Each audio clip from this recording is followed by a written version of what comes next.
یہ سنگ گرا جو حائل ہے، یہ سنگ گرا جو حائل ہے، رستے سے ہٹا کر دم لیں گے۔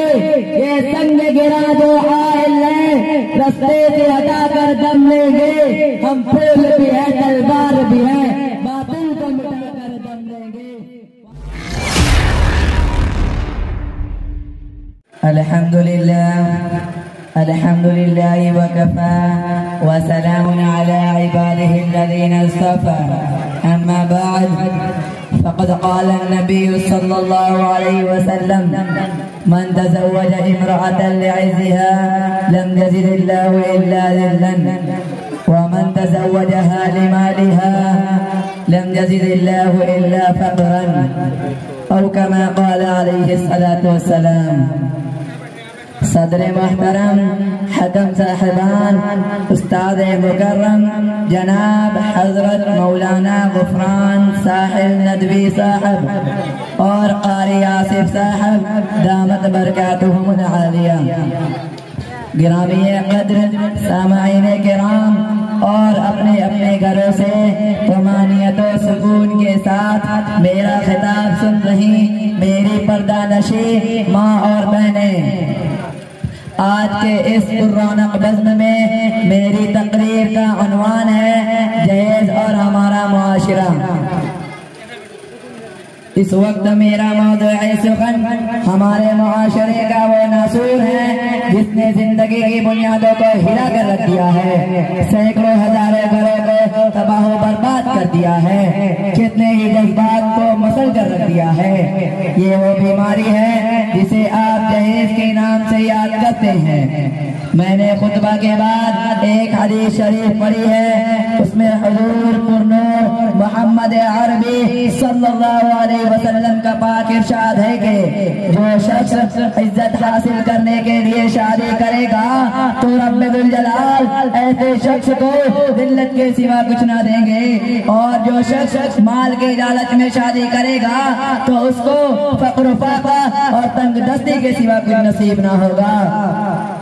کسی شاعر نے کیا خوبی کہا ہے، عجب ماجرا ہے حضرات دیکھیے، کہ عجب ماجرا ہے حضرات دیکھیے، داماد مانگتا ہے خیرات دیکھیے۔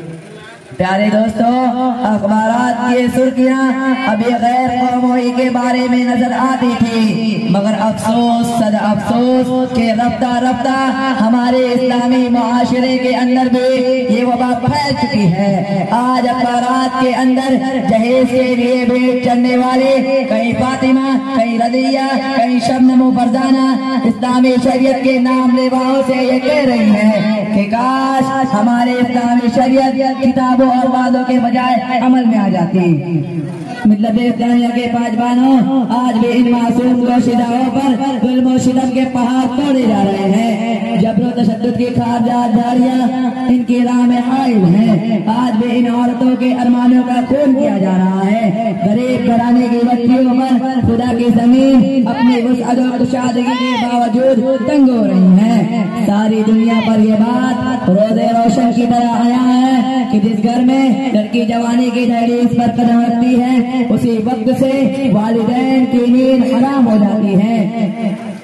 زندگی کا ہر لمحہ سانپ بن کر ڈسنے لگتا ہے۔ ایک طرف لڑکے کی اٹھتی ہوئی جوانی ہوتی ہے تو دوسری طرف جنسی بھیڑیوں کی اٹھتی ہوئی نگاہیں ہوتی ہیں، تو تیسری طرف پڑوسیوں کی چیمیگوئیاں ہوتی ہیں۔ والدین اس گلاب کے پھول کو سجانے کے لیے جب کسی لڑکے کی تلاش کرتے ہیں تو جہیز کے مطالبات ان کے ارادوں کو وہیں مسمار کر دیتے ہیں۔ ارے او جہیز کے ٹھیکیداروں، کان کھول کر سن لو، ذرا دیکھو سید الانبیاء تاجدار بطحا احمد مجتبیٰ محمد مصطفیٰ صلی اللہ علیہ وسلم کی پیاری اور لاڈلی بیٹی حضرت فاطمہ رضی اللہ عنہا کا عقل مسنون کس انداز سے ہوتا ہے کہ جسم پر جو چادر ہے اس پر 16 پیون لگے ہوئے ہیں۔ بنت رسول ہونے کے باوجود پیادہ پاس شیر خدا حیدر کرار رضی اللہ عنہ کے گھر کی جانب روانہ ہو رہی ہیں، اور ساتھ میں ایک بستر، ایک چکی، ایک تکیا،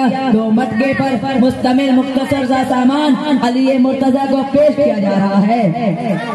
ملت اسلامیہ کے غیور بزندوں، آج ہم کہتے ہیں کہ ہمارا بیٹا ڈاکٹر ہے، ہمارا بیٹا انجینئر ہے، ہمارا بیٹا پائلٹ ہے، ہمارا بیٹا گریجویٹ ہے، ہمارا بیٹا سعودی عرب میں رہتا ہے، اس لیے جہیز میں جہاز چاہیے۔ ارے اولاد پیدا کر کے جہیز کی تمنا کرنے والوں، کان کھول کر سن لو، اگر تمہارا بیٹا ڈاکٹر ہے تو حضرت علی امیر المؤمنین تھے، اگر تمہارا بیٹا انجینئر ہے تو حضرت علی مجاہد تھے، اگر تمہارا بیٹا پائلٹ ہے تو حضرت علی خلیفہ رسول وفات خیبر تھے، اگر تمہارا بیٹا انجینئر ہے تو حضرت علی اسد اللہ تھے، اگر تمہارا بیٹا پیکر سیاست ہے تو حضرت علی پیکر ولایت تھے۔